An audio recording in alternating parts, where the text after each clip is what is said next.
आखिर क्या है भारतीय न्याय संहिता यानी बीएनएस का सेक्शन 69। शारीरिक संबंध को लेकर इसमें क्या कहा गया है और क्यों उठ रहे हैं सवाल, जानिए इस वीडियो के माध्यम से। भारत में 1 जुलाई से 3 नए आपराधिक कानून लागू हुए हैं। इंडियन पेनल कोड आईपीसी 1880 की जगह भारतीय न्याय संहिता बीएनएस ले ली है। बीएनएस में तमाम ऐसे बदलाव भी किए गए हैं जो आईपीसी में नहीं थे। उदाहरण के तौर पर सेक्शन 69 जिसमें धोखे से शारीरिक संबंध बनाने को लेकर सज़ा का प्रावधान है।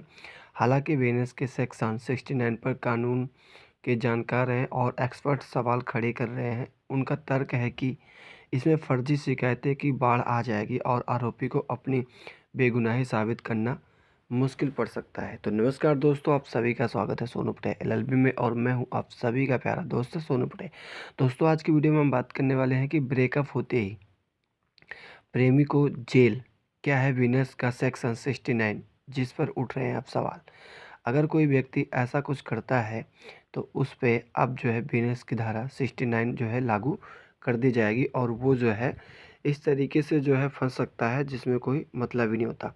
अभी तक क्या होता था कि लड़कियां कब मनमानी करती थी, लेकिन जब से बीएनएस लग गया तब से लड़कियां और भी मनमानी करने लगी हैं। क्या है बीएनएस का 69? भारतीय न्याय संहिता बीएनएस में शादी या फिर नौकरी का झूठा वादा कर शारीरिक संबंध बनाने को अपराध घोषित किया गया है। बीएनएस की धारा 69 में कहा गया है कि अगर शादी का वादा करने के बाद उसे पूरा करने की कोई मंशा नहीं है और यौन संबंध बन जाता है तो ऐसे व्यक्ति को 10 साल तक की कैद की सज़ा हो सकती है। तमाम विशेषज्ञों का मानना है कि यह कानून समाज के लिए फ़ायदे से ज़्यादा नुकसानदेह साबित हो सकता है। भले ही यह कानून ऐसी महिलाओं को ध्यान में रखकर बनाया गया हो जिन्हें शादी के लिए या शादी में परेशान किया जाता है, पर तमाम लोग इसका दुरुपयोग भी कर रहे हैं। आरोपी को अपनी बेगुनाही साबित करना मुश्किल हो सकता है। और साथ ही अगर हम बात करें तो यहाँ पर कि किस तरीके से आगे का जो है नज़ारा देखने को मिल सकता है, उसे बात करते हैं। क्या है प्रावधान इसमें? अब इसमें बात ये कर लेते हैं कि किस तरीके से प्रावधान है और कैसे इसमें बचा जा सकता है। भारतीय न्याय संहिता की धारा 69 के अनुसार जो भी कोई व्यक्ति छल, कपट या शादी का झूठा वादा करके किसी महिला के साथ यौन संबंध बनाता है और उसके शादी करने की कोई नीयत नहीं होती है, बलात्कार की श्रेणी में नहीं आता है, पर ऐसे व्यक्ति को 10 साल तक की कैद की भी सज़ा हो सकती है। साथ ही उस पर जुर्माना भी लगाया जा सकता है। सेक्शन 69 में छलपूर्ण कृत्य को रोजगार या पदोन्नति के लिए प्रलोभन देना या फिर झूठा वादा करना या पहचान छिपाकर शादी करने के तौर पर परिभाषित किया गया है। अब बात करते हैं कि आईपीसी में क्या प्रावधान था। ये तो बीएनएस का था, अब आईपीसी में देख लेते हैं।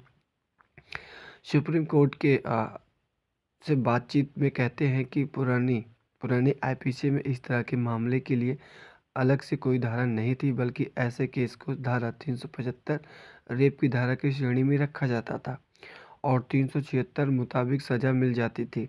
अब इस तरह के केस को रेप न मानते हुए धारा 69 के तहत अपराध माना जाएगा। अब बात करते हैं कि लोग इस पे सवाल क्यों उठा रहे हैं, आखिर क्यों उठ रहे हैं सवाल।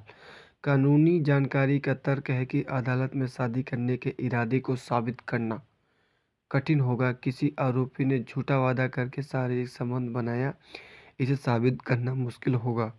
एक्सपर्ट का तर्क है कि किसी कपल का रिश्ता कई वजहों से टूट सकता है, तब भी जब शादी करने का इरादा हो। ऐसे में यह साबित करना मुश्किल होगा कि कोई व्यक्ति शादी करना चाहता था लेकिन किस कारण से शादी नहीं कर सका। राज्यसभा, संसद और बहुत सारे तमाम ऐसे एडवोकेट हैं जो ये भी लिख रहे हैं कि इस प्रावधान से सरकार ने शिकायतों की बाढ़ का रास्ता खोल दिया है। अब जब भी किसी कपल का ब्रेकअप होगा तो वह महिला साथी द्वारा शिकायत दर्ज कराने का जोखिम रहेगा। दुनिया में कहीं भी ऐसा प्रावधान नहीं है। अब बात करते हैं कि ऐसे मामलों को निपटाने से और ऐसे मामलों को बचाने के लिए यदि ऐसे बीएनएस रहेगा तो आम जनता ही केवल परेशानी में आ सकती है, उसके अलावा भी।